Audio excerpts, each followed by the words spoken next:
Regulators. Regulators. We regulate any stealing of his property. We're damn good, too. But you can't be any geek off the street. Gotta be handy with the steel, if you know what I mean. Earn your keep. It used to be favorite line at a technology company to basically say, look, we're not regulated, we're not in the flow of funds, basically just being able to hands off and be apart from the regulator. The trend nowadays, it seems, the regulator wants to be more and more involved in the technology decisions of the financial institution, right? So it's not enough to just simply say, we're not in the flow of funds, so no, we've got nothing to do with it. So what does that mean? That means that, it started off with one of our customers in Lithuania. The Bank of Lithuania wants to be sure about the contract that they're signing with us. They have to approve it and sign off on it. That is a level of involvement that, as a technology provider, we wouldn't normally have had.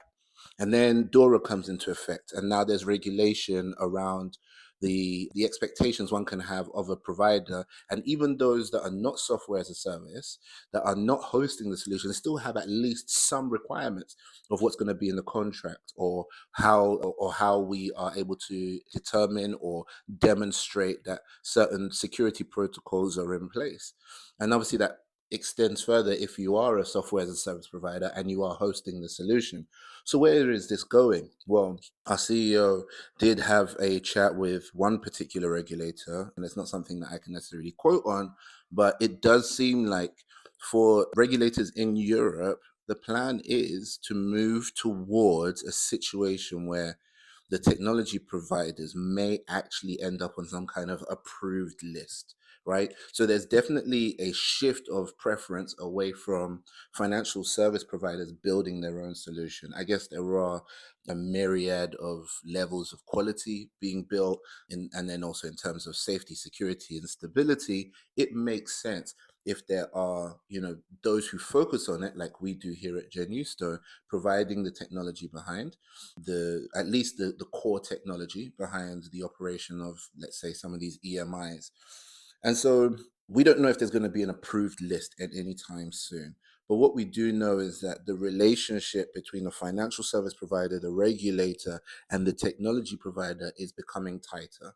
It's not at arm's length as it was before.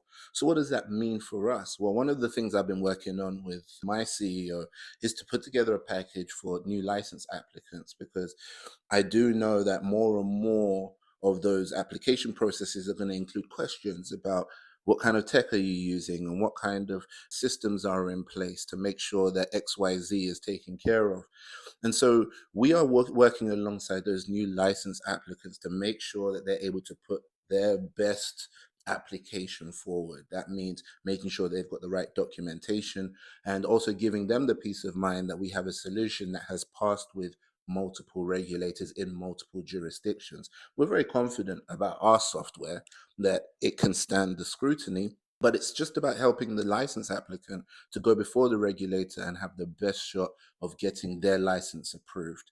And so if there is a new license, you're going for an EMI license somewhere in Europe, and you're thinking, how can I make sure that I don't waste this application and I give myself the best chance?